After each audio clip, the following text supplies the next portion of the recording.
You know, Tim, it's been a while since we've had this kind of stovetop camera design, so I think it'd be great if we... Good morning! Oh, you're saying the camera bump should be even bigger? No, Tim, actually, I was thinking if we rearranged the lenses a little bit, stretched them across so we didn't have so much wobble whenever the phone was on a desk. I see what you're saying. You want the camera to be even bigger. No, I think you could maybe get it bigger, but just change the layout in the process. That way the wobble isn't so bad. Not to worry, Drew. In order to solve your request, we're going to be adding 48 megapixel sensors to the ultra-wide and the telephoto. This will improve spatial video support, and the camera bump will get even bigger, giving you the impression that it's better than before. Okay, Tim, why not just make the entire back of the phone a camera at this point? Wow. I never even thought of that. That's a great idea. I'm gonna go tell the engineering team right away. We're gonna get started on that. Okay.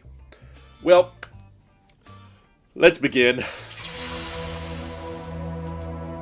For a while now, I've been asking to change the camera bump on the back of the iPhone, because I know they're listening to me. They watch all my videos, clearly. But ever since this came out, I was always against it. Yes, the earlier renders were a lot uglier than what we actually ended up getting on the iPhone 11 Pro series, but from the get-go, I always thought this was just a weird, like, stovetop design, and the argument that they need the lenses to be equal distant from each other is just ridiculous. First of all, it's not true. I hate to burst your bubble, but look on the back of your more recent generation iPhones. Yeah, the telephoto lens on the back of the 15 Pro series in particular, but this is also the case with 14 Pros and 13 Pros, is definitely stretched further away from the other two lenses. They don't need to be equal distant from each other. We haven't seen any noticeable difference in performance with other Android phones when they have lenses arranged in a more straight line. They can still zoom in and they still look fine, and you can still tell whether it's an Android or an iPhone when you're switching between the lenses. They try their best to blur the transitions when you're switching between them, but you can still tell. And my biggest complaint, because I use my phone a lot, and oftentimes I'm putting it on my desk or I'm putting it on a table, could be in public, could be at home, but there's so many times where I'm eating something or working on something and I'm tapping the display for help and it's wobbling back and forth, and it's quite noticeable, it's quite annoying, and it was noticeably absent back when I reviewed the Pixel 8, because I know I used to not say the best things about Google, but I gotta give them credit where credit is due. That visor design is genius.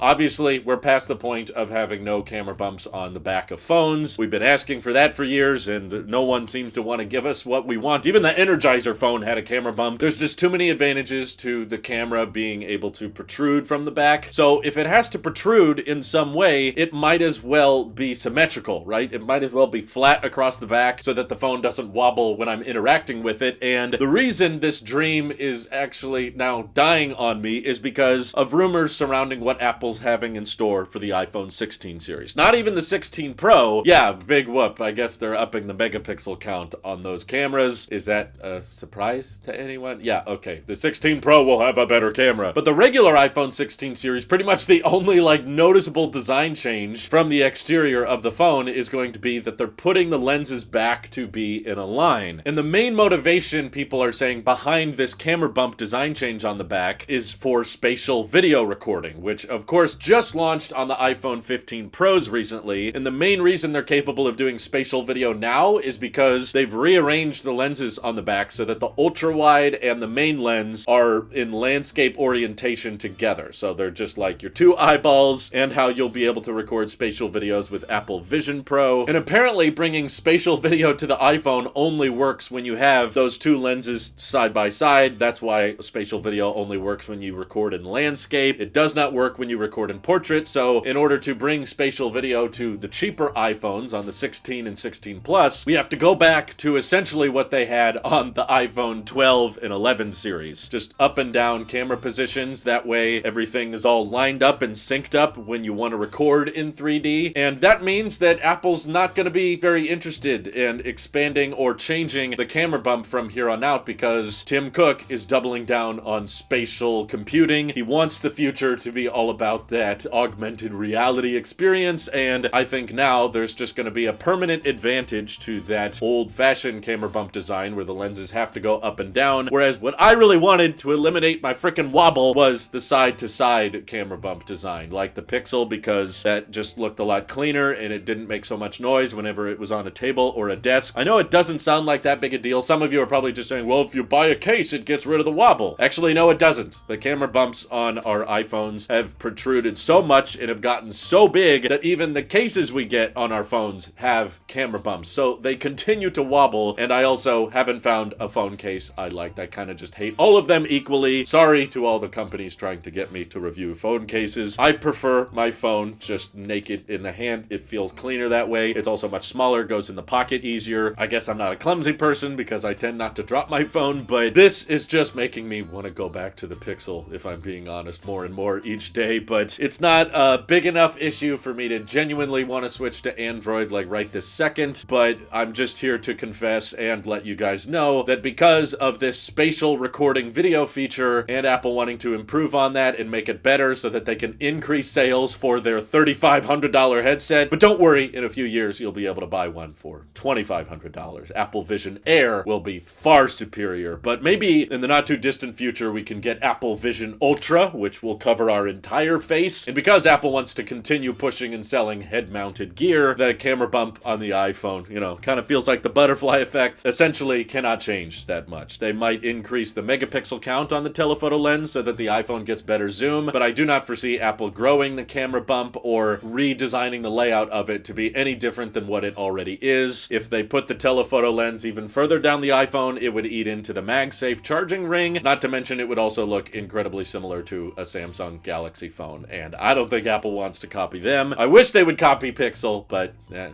doesn't really work with the whole spatial video recording feature. So iPhone upgrades are gonna be incredibly hard to notice from here on out, and I don't think the camera bumps are gonna change all that much. But do you guys disagree with me? Are you okay with the current camera bump design? Of all the previous iPhone generations, which one do you think had the best camera bump design? For me, it would be more like the original SE, because it could still record in 4K and still didn't have a camera bump. But all those thoughts, let me know your thinking down in the comments below. And thank you to everybody supporting this channel directly. Seriously, helps us out a ton, as does just watching these videos. So thanks again. This is your Apple Sleep here, and I will see you all in the next one.